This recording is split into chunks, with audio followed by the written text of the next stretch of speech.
الانسان ده غشيم، فاكر نفسه اتخلق عشان يسيطر على الكوكب، وبيقول انه اذكى كائن على الارض، مع ان افعاله بتقول عكس كده خالص. طب ما هو اذكى كائن فعلا. مش مؤكد.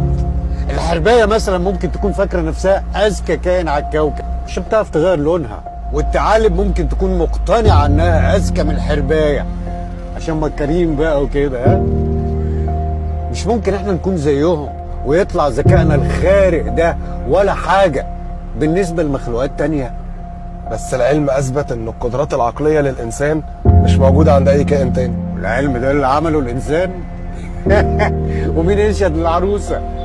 تقدر تقول لي ازاي كائن ذكي يحدف قنبله نوويه على نفس نوعه ويقتل بيها ملايين؟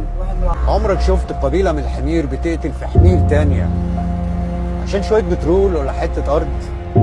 يا اسطى ما الحيوانات بتاكل في بعضها عشان تعيش. ادي